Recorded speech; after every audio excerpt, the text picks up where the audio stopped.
Hello. जी हाँ clear है। दीदी, क्लियर है बिल्कुल। Okay, thank you. तो अब हम योग बीज पढ़ेंगे। योग बीज हठ योग का एक ग्रंथ है जिसे लेखक गुरु गोरखनाथ जी कहे गए हैं। ये एक संवादात्मक ग्रंथ है शिव पार्वती जी के बीच में। और इसमें मुख्यतः 12 प्रश्न किए गए हैं पार्वती जी के द्वारा शिव जी से, और शिव जी उसके आंसर करते हैं। उसी में ही ये पूरा ग्रंथ बनाया गया है। पार्वती जी को इसमें सुरेश्वरी नाम से संबोधित किया गया है।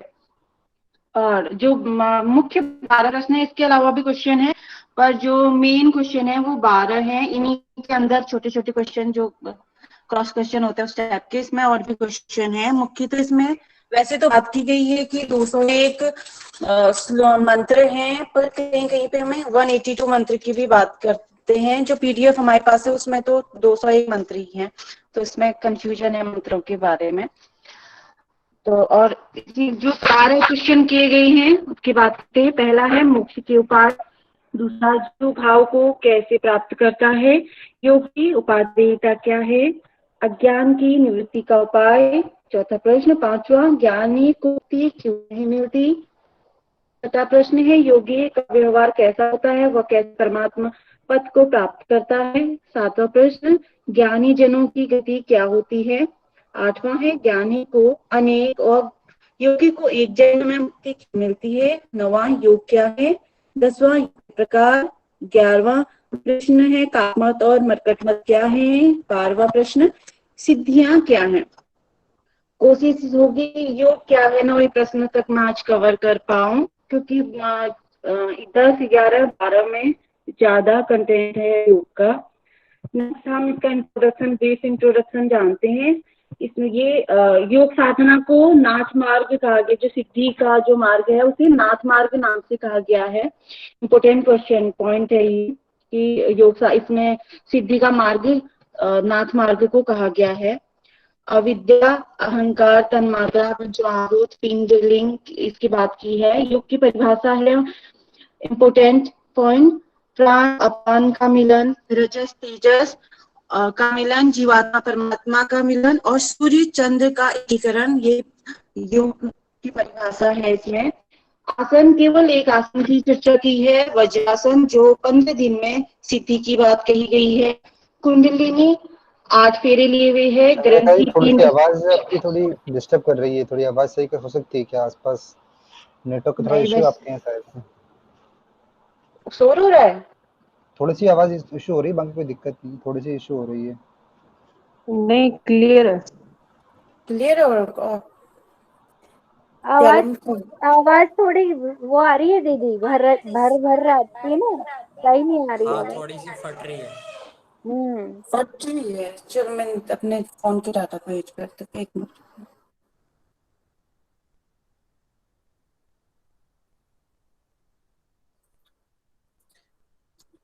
ओके, अभी ठीक है। हेलो। हाँ, आप कंटिन्यू करो, आती है तो फिर बताएंगे आपको। हाँ,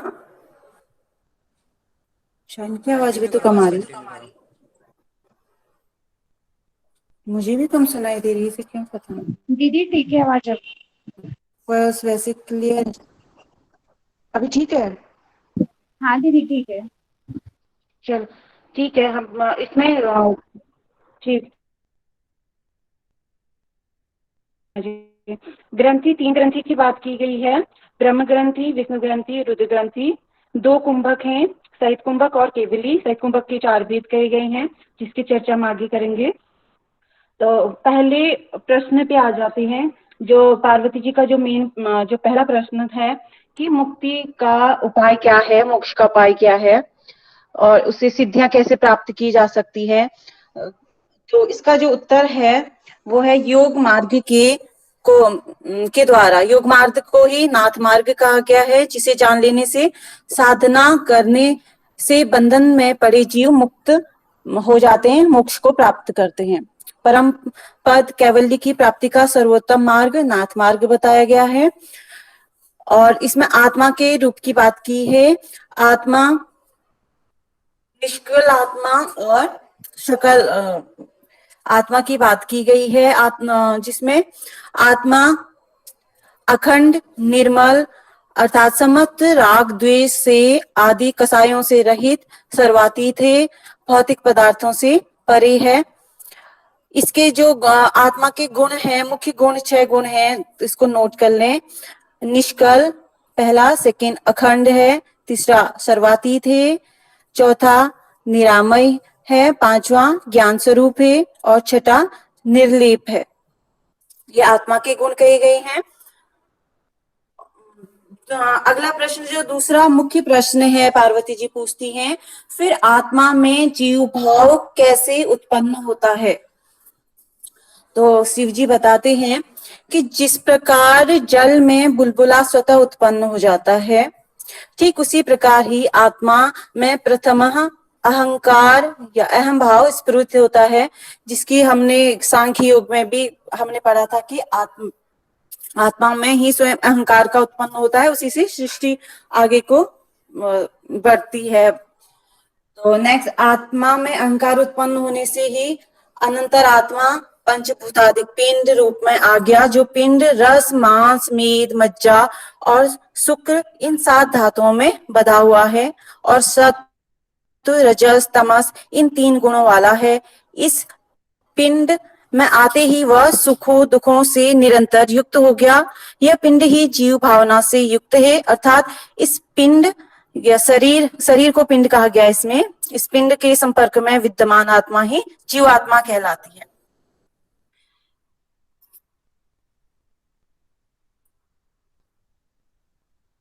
यहाँ पे भी बात करी है आत्मा की। तो आगे आत्मा से मैं से ही अहंकार उत्पन्न हुआ, फिर उससे पंचभूतादिक पिंड, फिर 7 धातु, उसी में त्रिगुण, फिर जो सत्व रजतम, फिर उस जीव भावना उत्पन्न होती है। जीव भावना जो सुख दुख से युक्त है, जीवात्मा है, वही जीव भावना कहलाती है। फिर उसके बाद दोष उत्पन्न होते हैं, और जो दोष है जैसे क्रोध, भय, चिंता, मोह, लोभ, मद, रोग, बुढ़ापा, मृत्यु, दीनता, शोक, निद्रा, भूख, प्यास, द्वेष, लज्जा, सुख, दुख, विषाद, ये सब दोष कहे गए।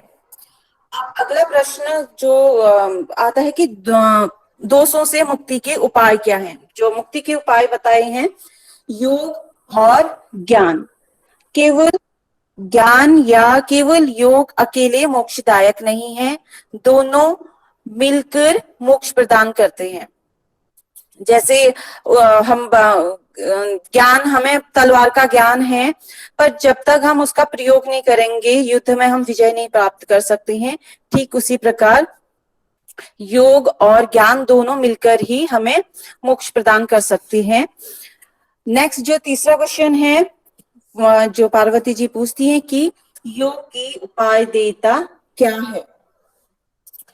जब इसका उत्तर है, जब अज्ञान ज्ञान से दूर हो जाता है, ज्ञान जब दूर होता है, उसकी बात की है।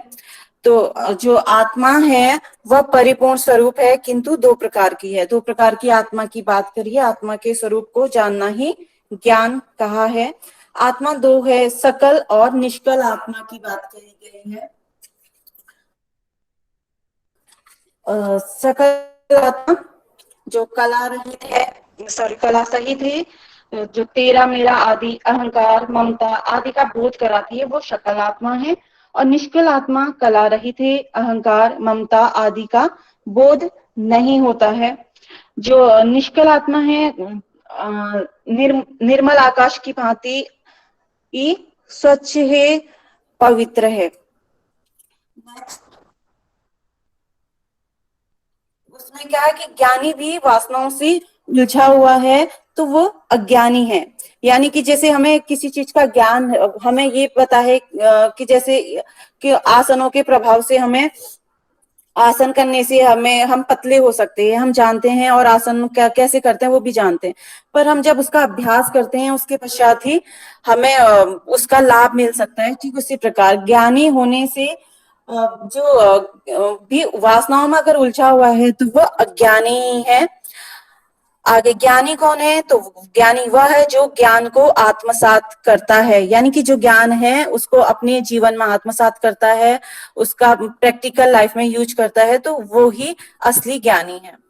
तो ज्ञानी आत्मा के प्रकार बताए गए हैं, इसमें 2 प्रकार हैं, अपक्व और परिपक्व। अपक्व ज्ञानी आत्मा जो योग साधना नहीं करते हैं वो अपक्व हैं, और जो परिपक्व है जो योग साधना में संलग्न है और आत्मशोक रहित हैं, अजड़ हैं, चेतन हैं, वह परिपक्व ज्ञानी कहलाते हैं। अपक्व की बात और जो ध्यानस्थ जैसे अपक्व की और विशेषता बताते हैं कि कौन है, जैसे जो ध्यानस्थ होने पर भी इंद्रियों में अत्यधिक विवश रहते हैं, विषय तृष्णा में डूबा रहता है, दूसरों के उपहास का पात्र बनता है, सर्दी गर्मी से उत्पन्न दुखों द्वारा, विविध रोग, मनुष्य तथा विविध प्रकार के जीवों द्वारा शास्त्र बधा जल जो शास्त्रों से बधा है, जल बाधा से पीड़ित है, किसी जो भी सांसारिक दुख है उनसे पीड़ित है, उनसे आसानी से विचलित हो जाता है, वह अपक्व ज्ञानी कहा गया है। नेक्स्ट है कि ज्ञानी को ज्ञान हुआ तो मोक्ष की प्राप्ति क्यों नहीं होती है? ये 5वां प्रश्न है कि मोक्ष की प्राप्ति, और इसी के साथ और क्वेश्चन भी है कि मोक्ष की प्राप्ति किसे नहीं होती है, इसी प्रश्न के अंदर कि ज्ञानी को मुक्ति क्यों नहीं मिलती है। तो इसी के अंदर है मोक्ष की प्राप्ति किसे नहीं होती है? जो साधक योग साधना के बिना ध्यान जप करेगा, वैराग्य मोक्ष की कामना करेगा, वह मूढ़ है। अर्थात हमें इसमें कहा गया है कि हमें पहले जो योग के जो प्रारंभ के जो साधन हैं, जैसे यम नियम आसन प्राणायाम प्रत्याहार धारणा, उनका हमने अभ्यास करना है, उसके बाद ही हमें मोक्ष हम तैयार हो पाएंगे और मोक्ष की प्राप्ति के लक्ष्य तक हम पहुंच पाएंगे। तो मोक्ष प्राप्त होता है, किसे प्राप्त होता है? जो योग साधना के द्वारा जिसका अहंकार नष्ट हो जाता है, उसका शरीर स्वयं कारण के अभाव में नष्ट हो जाता है और वह मोक्ष की प्राप्ति करता है। अहंकार जैसे जैसे क्षीण होता है वैसे वैसे क्रमशः शम दम तितिक्षा आदि बढ़ने लगते हैं।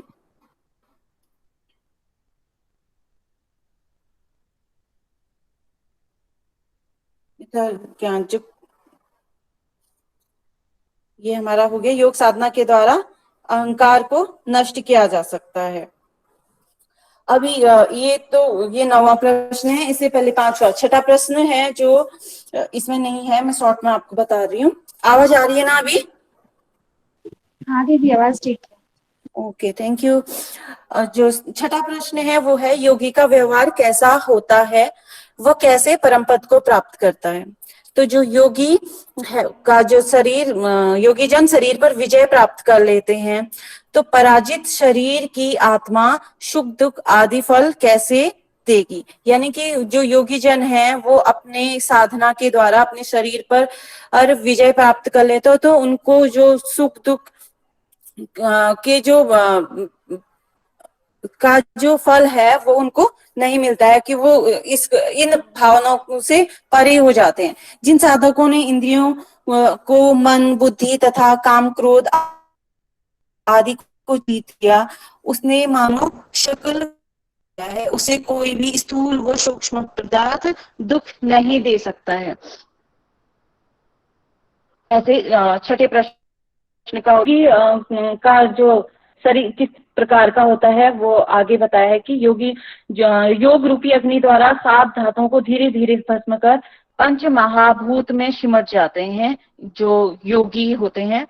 शरीर बलशाली हो जाता है, देह बंधन से मुक्त रहता है, शरीर आकाश से भी निर्मल, सूक्ष्म से भी सूक्ष्म, दृढ़ पदार्थ से भी दृढ़, स्वाधीन होता है, वह केवल किसी और के अधीन नहीं होता है, अजरमर है, तीनों लोकों में विचरण कर सकता है, कल्पना से भी अधिक शक्तिशाली है, अहंकार अभाव के कारण कर्म लिप्त में नहीं रहता है, तो वह कर्म बंधन से भी मुक्त हो जाता है, जीवन धारणा करते हुए भी वह मुक्त है।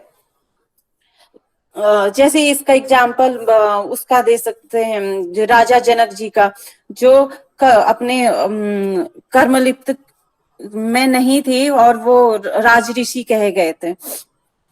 नेक्स्ट प्रश्न जो है 7वां प्रश्न, ज्ञानी जनों की मृत्यु के बाद क्या गति होती है। तो जो पार्वती जी शिव जी से पूछती है, 7वां प्रश्न है ये कि जो ज्ञानी जनों हैं, जब उनकी मृत्यु हो जाती है तो उनकी क्या गति होती है। तो शिव जी कहते हैं कि ज्ञानी जन किए गए कर्म के पाप पुण्य के अनुसार मृत्यु के उपरांत फल प्राप्त करते हैं, अग्रिम जन्म में ज्ञानवान बनते हैं। कि यानी कि यहाँ जो ज्ञान अर्जित किया है वो जो अगला जन्म जब वो उनको प्राप्त होता है तो उस समय भी उनको वो ज्ञानवान ही पैदा होते हैं। तो वही ज्ञानी दूसरे जन्म में क्या अपने पुण्य प्रभाव से किसी पुण्यात्मा किसी सिद्ध पुरुष की संगति प्राप्त करते हैं, कि वो उनको अच्छे गुरु या सिद्ध पुरुष की प्राप्त होते हैं अगले जन्म में, जो जिनकी कृपा से वो संसार सागर से मुक्त हो पाते हैं। अब जो 8वां प्रश्न है कि ज्ञान द्वारा ही अगर मोक्ष की प्राप्ति होती है, जैसे श्रुतियों में कहा गया है, फिर ज्ञानी को मोक्ष की प्राप्ति क्यों नहीं होती है। जो 8वां है, इंपोर्टेंट प्रश्न है ये कि ज्ञानी को मोक्ष की प्राप्ति क्यों नहीं होती है। तो इसका उत्तर है, जैसे एग्जाम्पल वो तलवार का एग्जाम्पल, कि जैसे कि अगर हमें पता है कि तलवार से युद्ध लड़ा जा सकता है, हम उससे अपने शत्रु से जीत सकते हैं, पर जब तक हम उसका उपयोग नहीं करेंगे, हम उसको चलाएंगे नहीं, तो हम युद्ध कैसे जीत सकते हैं। तो इसी का उदाहरण देते हुए आगे कहा है कि योग के साथ रहने पर ज्ञान मोक्ष का हेतु बनता है, पर बिना योग साधना के केवल ज्ञान मुक्ति देने वाला नहीं हो सकता है। इसलिए योग की साधना करनी बहुत आवश्यक है। तो ज्ञान द्वारा अनेक जन्म जन्मांतर में योग की प्राप्ति होती है, तब मोक्ष मिलता है, जबकि योग साधना द्वारा एक जन्म में मोक्ष की प्राप्ति होती है। उसी जन्म में पहले ज्ञान की प्राप्ति के बाद भी मोक्ष की प्राप्ति हो सकती है। तो ये इम्पोर्टेंट क्वेश्चन ये बनता है कि किसको केवल एक जन्म में मोक्ष की प्राप्ति होती है, और एक क्वेश्चन ये होगा दूसरा कि किसको जो ज्ञानी जन है उसको कितने जन्मों में मोक्ष की प्राप्ति होगी। तो और आगे है योग प्लस ज्ञान, यानी कि योग के साथ ही जब ज्ञान है और ज्ञान और योग जब साथ मिलकर हमें ज्ञान होगा और हम उसकी साधना करेंगे, उससे ही हमें मोक्ष की प्राप्ति होगी।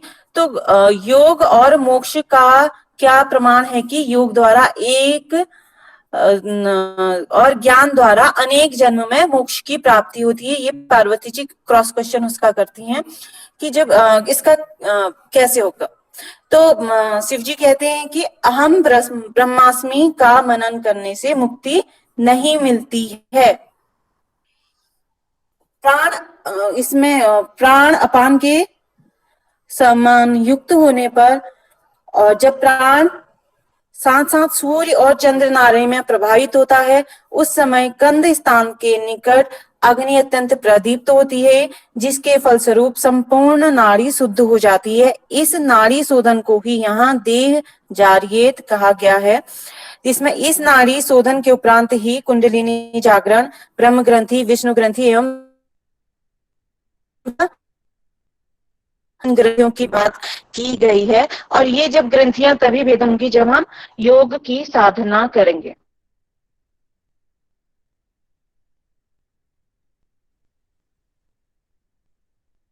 से रहता है, व्याधियां नष्ट हो जाती हैं, कटने चोट लगने से प्रभावित नहीं होता है, योग आत्मस्वरूप योगी आकाश स्वरूप हो जाता है, योग सिद्धि के बाद मृत्यु भी नहीं होती है, दग्ध शरीर होता है, ऐसी बात कही गई है इसमें। और शरीर मन आदि क्रियाएं प्राण संबंध के कारण ही आत्मा से जुड़ी रहती है। मनुष्य इंद्रियों के माध्यम से विषयों की ओर संयुक्त करके और आत्मा के संबंध को टूटने नहीं देता, और आत्मा उस बंधन में फंसा रहता है।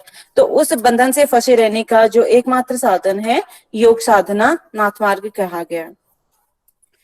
इसी में आगे कुंभ शास्त्रों में नहीं अपितु मन शरीर आगे को जीतने का जो उपाय प्राणों पर विजय प्राप्त करना ही उपाय बताया गया है। तो इसका जो इस उपाय बताया है मोक्ष का यहाँ पे 71 में श्लोक में बताया है इसको।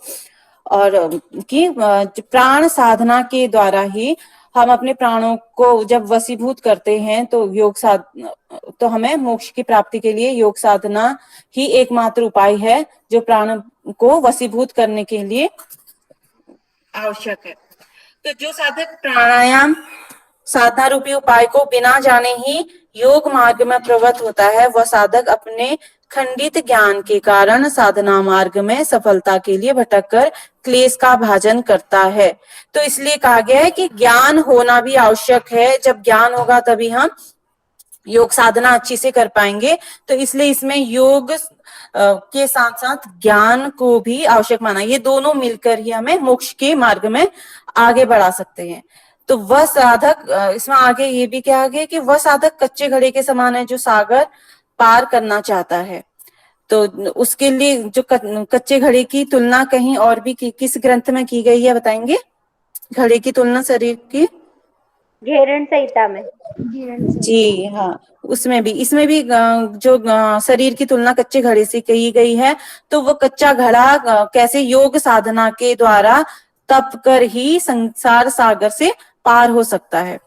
तो इसमें इसी में आगे कुंभक सिद्धि के लाभ भी बताए हैं। कुंभकों की चर्चा बाद में की है, उसके लाभ पहले बताएं। शरीर पात नहीं होता है और जैसे शरीर धारण किए रहता है, उसका मतलब कि जो बुढ़ापा एकदम से नहीं आता है। और चित्त के सभी दोष काम क्रोध आदि दोष मिट जाते हैं कुंभक की साधना से। और चित्त जब समस्त दोष मिट जाने से स्वात्म ज्ञान कर परम तत्व प्रकाश सहज ही प्राप्त हो जाता है, जिसके फलस्वरूप उसी जन्म में मुक्ति मिल जाती है। इसलिए जब ज्ञान होने पर और योग साधना करने पर तभी जब हम साधना में सफल होते हैं तो समस्त दोष दूर हो जाते हैं, तो हम उसी जन्म में एक ही जन्म में मुक्ति प्राप्त कर सकते हैं। तो प्राणायाम की साधना नित्य करनी चाहिए। और इसमें एक श्लोक जो योग की महिमा को बढ़ाने के लिए एक कहा गया है, 81 नंबर का जो मंत्र है, योगात परतरम पुण्यम, योगात परतरम स्थिरम, योगात परतरम सूक्ष्मम, योगात परतरम नाही। यानी कि योग से अधिक पुण्य फलदायी, योग से अधिक स्थिर आनंद देने वाला, योग से अधिक रहस्यमय आत्मज्ञान को प्रदान करने वाला कोई भी नहीं है, और योग से श्रेष्ठ कुछ भी नहीं कही है। यह योग साधना की महत्ता के लिए इस पे कहा गया है।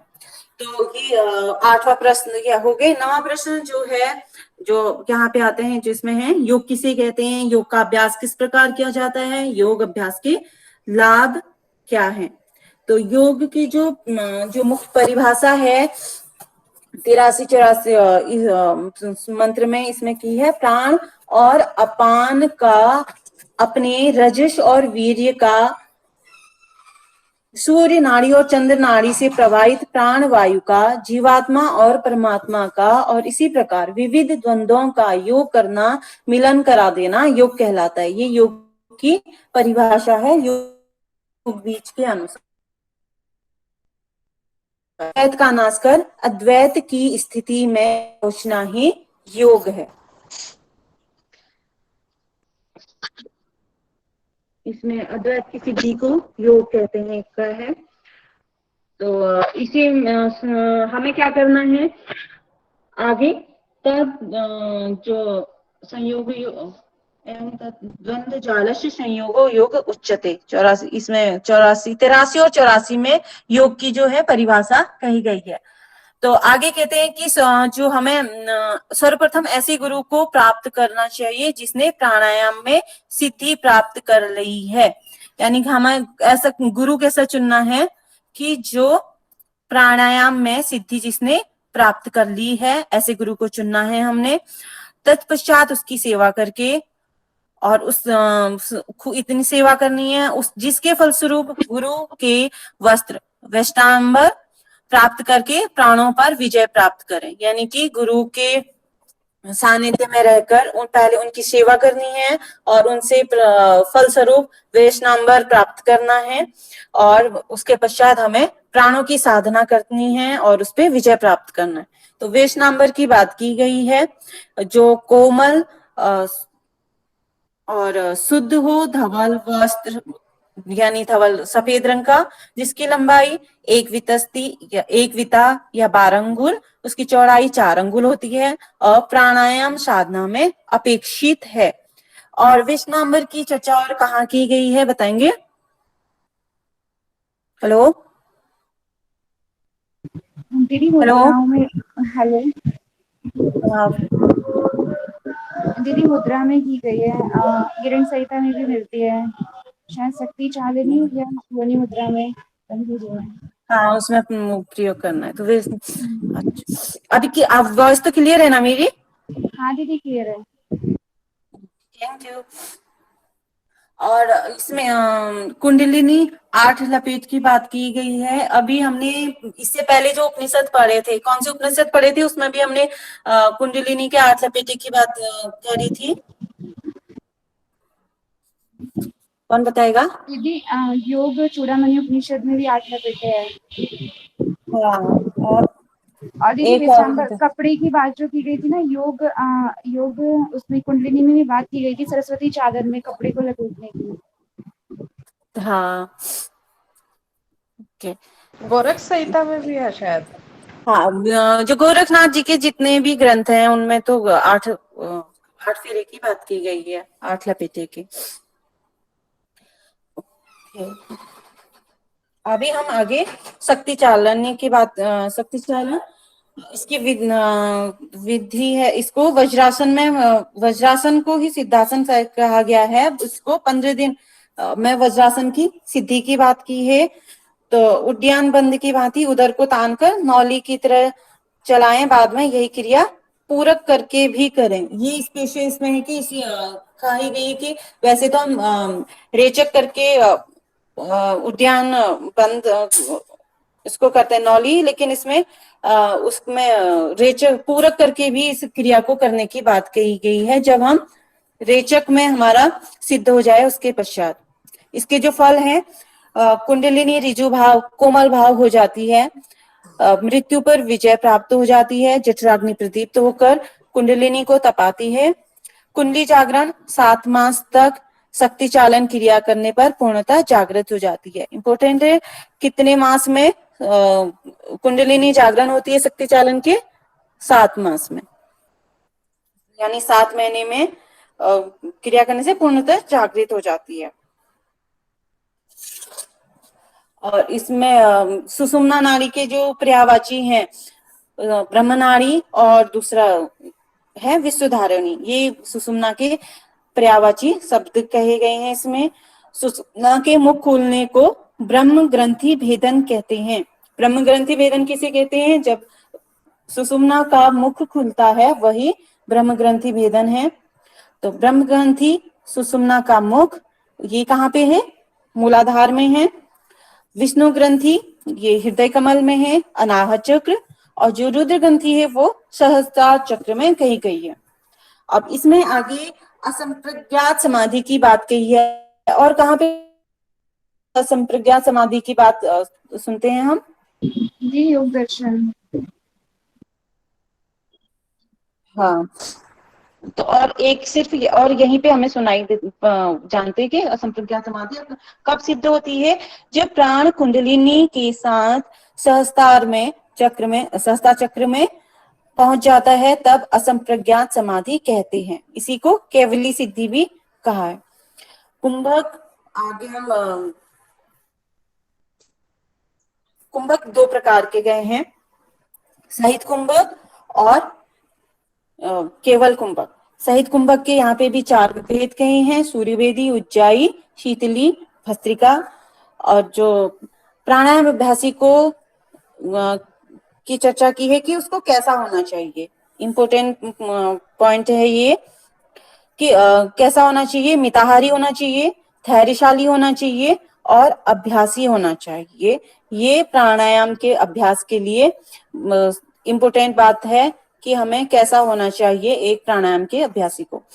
तो इसमें सूर्य भेदी और चार जो कुंभक हैं, सहित कुंभक हैं, उसमें तीनों बंधों को लगाने की बात की है। 3 बंध, जालंधर बंध, मूल बंध और उद्यान बंध। पहले जालंधर बंध, मूल बंध और उद्यान बंध, इन तीनों बंधों का प्रयोग करना है इन चारों में। सूर्य भेदी, उज्जाई, शीतली और भस्त्रिका, इन सभी में इसको प्रयोग करने की बात की गई है। तो इसके फल बताते हैं हमारे इसके जो सूर्य भेदी प्राणायाम के। पेट के सभी रोग दूर हो जाते हैं, वात रोग और कंठ रोगों का नाश होता है। ये सूर्य भेदी के लाभ बताए हैं इसमें। उज्जाई प्राणायाम दोनों जो नाड़ियों से वायु को पेट में अंदर खींचना है, योगी उसे कुंडलिनी के पास ले जाए, यथाशक्ति रोके, ईड़ा से बाहर निकाल देना है, ईड़ा नाड़ी से रेचक करना है। तो और इसके जो लाभ हैं, कंठ के कफदोष, सिर में होने वाला दर्द, जलोदर, धातुगत रोग, शरीर की अग्नि, इन सब उज्जाई प्राणायाम के। और इसमें जो इसका इम्पोर्टेंट बात ये है, क्या चलते फिरते उठते बैठते कभी भी कर सकते हैं उज्जाई प्राणायाम को। नेक्स्ट है शीतली प्राणायाम। मुख से वायु खींचकर नासिका से निकालना है। जो इसके लाभ 2 बताए हैं, पित्तजन्य रोग तथा ज्वर को नष्ट करता है। 2 लाभ बताए हैं। पित्तजन्य रोग कितने बताए गए हैं आयुर्वेद के अनुसार, और हठ प्रदीप काव्य में भी कहे गए हैं। कितने रोग हैं पित्तजन्य? 80 टाइप्स। नहीं, पित्तजन्य 80 सॉरी, तो 40 वात, 40 40 हाँ 40 थे।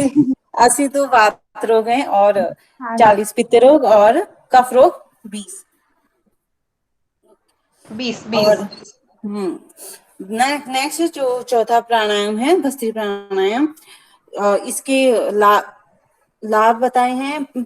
वात पित्त कफ दोष दूर होते हैं, शरीराग्नि प्रदीप्त होती है, कुंडलिनी जागरण में सहायक है, चक्र प्रमुख हो जाते हैं, वासनाएं क्षीण हो जाती हैं, कर्माशय दूर होता है, कर्माशय की बात है इसमें, और सुख एवं कल्याण की प्राप्ति होती है। सुषुम्ना के मुख से के मलों को हटाती है, और ब्रह्म ग्रंथि, विष्णु ग्रंथि और रुद्र ग्रंथि, इन तीनों ग्रंथियों का भेदन करने में सहायक है ये।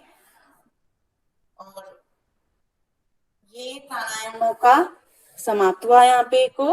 अभी इससे आगे को कल सुरेंद्र योगी जी पढ़ाएंगे। अभी के लिए आज का over. Thank you. Thank you दीदी। थैंक यू दीदी। दीदी शांति पाठ करा देना। ओके, सभी कमर गर्दन सीधी, आंखें बंद, हाथ ज्ञान मुद्रा पे, लंबी गहरी श्वास, एक बार ओम का उच्चारण, उसके बाद शांति पाठ सर्वे भवन्तु का उच्चारण करेंगे। लंबी गहरी श्वास, ओ